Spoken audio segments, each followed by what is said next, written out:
profit again when are sold, then what the cost they are said sold a loss. Gain क्या है, यानी किसी चीज का गेन क्या है? The gain is the selling price minus costing price, SP minus CP, ये gain है।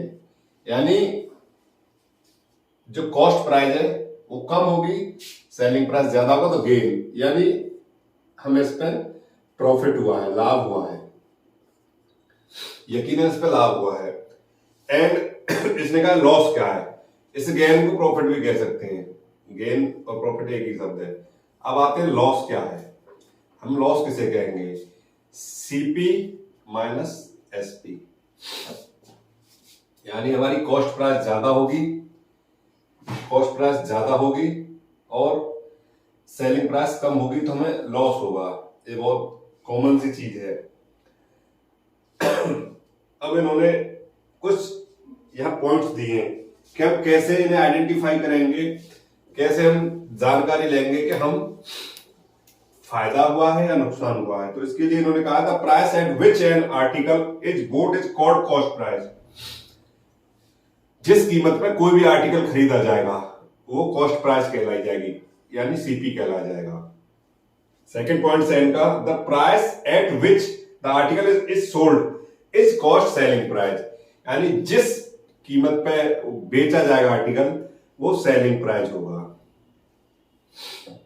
The overhead expenses are added to the cost price, यानी जो खर्चे होंगे वो केवल कॉस्ट प्राइस में जुड़ेंगे, सेलिंग प्राइस में कोई खर्चा नहीं। अगर एक्सपेंस जो अगर फ्रेट है, भाड़ा है या कोई लागत है या उसे उस किसी कार्टन में करना है, जो भी उस पर कॉस्ट प्राइस पे ही जुड़ेगा, जो भी अगर एक्स्ट्रा खर्चा होगा।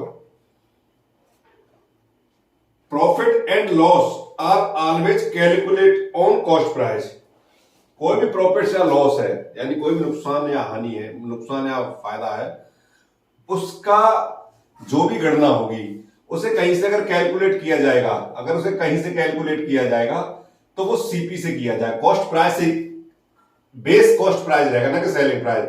सेलिंग प्राइस का सेकेंडरी प्राइस होता है जिसमें बेची जाती है, लेकिन हम कॉस्ट प्राइस को तब तक कॉस्ट प्राइस मानेंगे जिस कीमत में हमें वो बेचने से पहले पड़ती है, उसे कॉस्ट प्राइस कहेंगे। उसमें खरीदने के बाद के भी खर्चे जुड़ जाएंगे।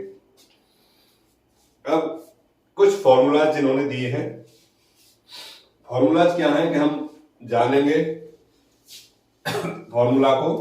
कॉस्ट मैंने दिया प्रॉफिट का फॉर्मूला कि हम प्रॉफिट कब मानेंगे, कि प्रॉफिट का फॉर्मूला है कैसे मानेंगे प्रॉफिट हुआ। तो अगर हमें प्रॉफिट निकालना ही है तो किस फॉर्मूले से निकालेंगे? प्रॉफिट का फॉर्मूला है एसपी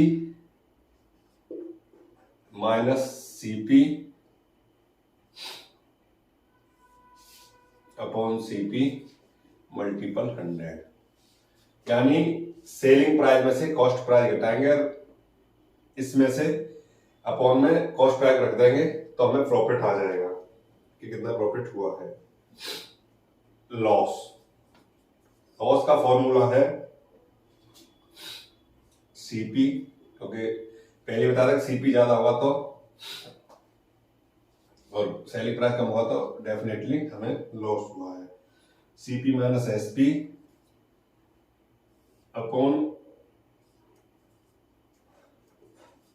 एक चीज अभी बताई थी, कोई भी चीज है बेस सीपी रहेगा, यानी कहीं भी है कोई भी कैलकुलेशन होगा सीपी को, इसलिए क्योंकि हमारी कॉस्ट प्राइस सीपी है, हर चीज सीपी ही बेस रहेगा। हमें फायदा होगा तो सीपी पे होगा, नुकसान होगा तो सीपी पे होगा, यानी कॉस्ट प्राइस पे होगा।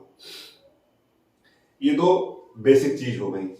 इसके बाद जब सवाल बड़े रूप में आते हैं या एक लाइन से ज्यादा के सवाल आते हैं, उनमें क्वेश्चन आता है, उसमें कुछ चीजें फिगर मांगते हैं कि आप किसी चीज का एसपी ज्ञात कीजिए, यानी किसी चीज का सेलिंग प्राइस ज्ञात कीजिए। तो आप कैसे सेलिंग प्राइस निकालेंगे? तो इसका फॉर्मूला है सेलिंग प्राइस का, क्या फॉर्मूला है सेलिंग प्राइस का बताना? CP multiple 100, CP multiple 100 minus loss और प्रॉफिट परसेंट, माइनस लॉस और प्रॉफिट परसेंट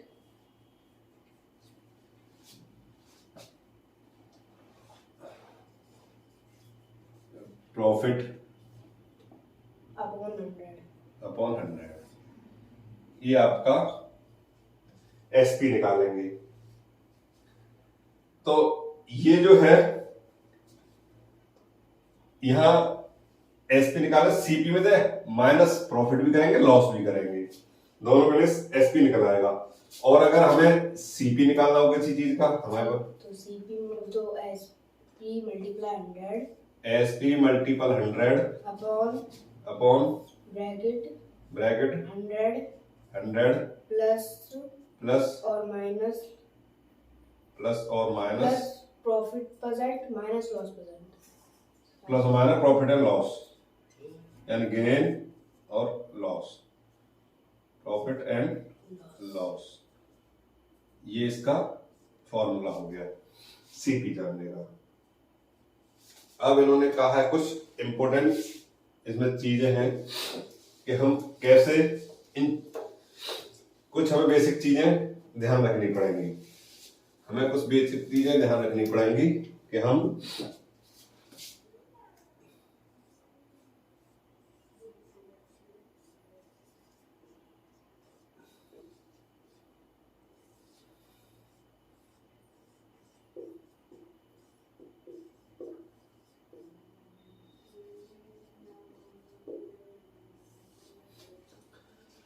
हमें बेसिक चीजें ध्यान रखनी पड़ेंगी कि इसने कहा है एग्जांपल दिया एक कि if a man buys a pen for ₹25, एक पेन किसी ने खरीदा 25 रुपीज में, ठीक है, and sell it for ₹30, and इसने इसका सेलिंग प्राइस है, ये हो गया कॉस्ट प्राइस इसका, और इसने सेलिंग प्राइस बेच दिया 30 रुपीज में। तो ये पूछ रहा है इसमें प्रॉफिट हुआ लॉस हुआ, तो इसमें प्रॉफिट हुआ है एसपी माइनस सीपी बराबर प्रॉफिट या गेन, जो भी कहने से इक्वल टू प्रॉफिट या गेन। तो इसमें प्रॉफिट हुआ तो एसपी है इसका 30 रुपीज, सी पे 25 रुपीज, प्रॉफिट हो जाएगा 5 रुपीज का।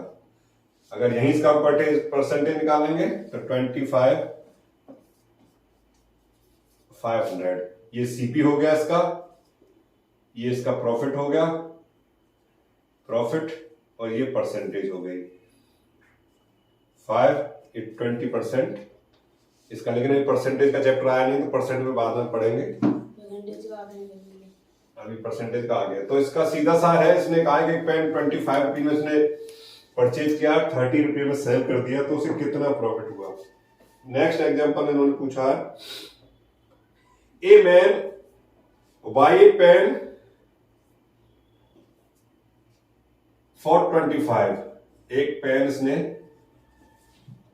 इसका कॉस्ट प्राइस है 25 एंड सेलिंग प्राइस है उसका 20, तो इसमें क्या माना जाएगा loss.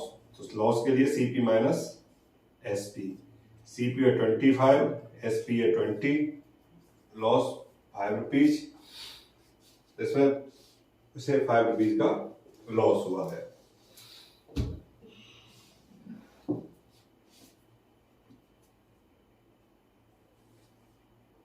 Hamid bought bananas worth 2000 rupees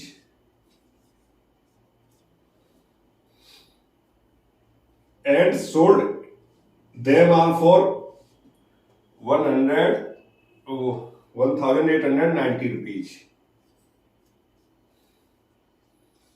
90 rupees. Did he make a profit or loss? How much was it, उसने इस चीज पे प्रॉफिट कमाया, नुकसान कमाया, कमाया तो कितना। तो 2000 रुपए इसका कॉस्ट प्राइस है, 18 रुपए सेलिंग प्राइस है, सेलिंग प्राइस कम है तो इसे इसमें लॉस हुआ है। तो लॉस का फॉर्मूला है सीपी माइनस एसपी, सीपी है इनका 2000, एसपी है 1890, इनको नुकसान हुआ 110 रुपीज का। तो इन्हें नुकसान हुआ है, ये हुआ है लॉस 110 रुपीज का। इतना तो समझ में आता है, ये चीजें समझ में आ रही बहुत ज्यादा। अब हम आते हैं नेक्स्ट क्वेश्चन पे।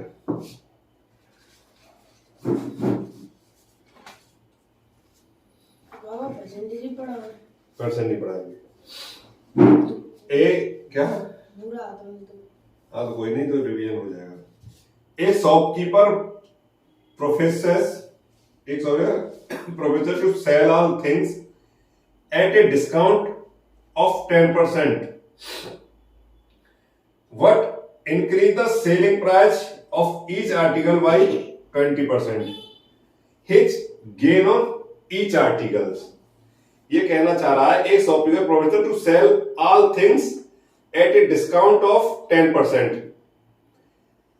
यानी एक दुकानदार किसी भी किसी प्रोडक्ट पर 10% डिस्काउंट दे रहा है। What increase the selling price of each article by 20%? His gain on each article is, इसने कहा है कि उसका कितना आर्टिकल, मतलब उसका कितना फायदा इसमें हुआ है। तो इसने कहा है कि मान लो उसका हम मानेंगे कीमत, और ये 20% इसमें वो इंक्रीज कर रहा है, इंक्रीज माने बढ़ा रहा है, इसमें इंक्रीज कर रहा है वो 20% सेलिंग प्राइस में, ठीक है। और ये इसने प्रोडक्ट पे ये किया है डिस्काउंट। डिस्काउंट जानते हो? मार्क प्राइस, ठीक। तो अब ये पूछ रहा है कि इसे कितना फायदा हुआ, वो कितना गेन हुआ, ईच प्रत्येक आर्टिकल कितना हुआ। तो हमारा फॉर्मूला हो जाएगा, सीपी मान लिया हमने 100, ठीक है। सीपी इसमें 100 हो जाएगा प्लस 20% इसने इसमें क्या बढ़ा दिया, इंक्रीज कर दिया, इसका रेट बढ़ा दिया, तो डेफिनेटली 120 का हो जाएगा।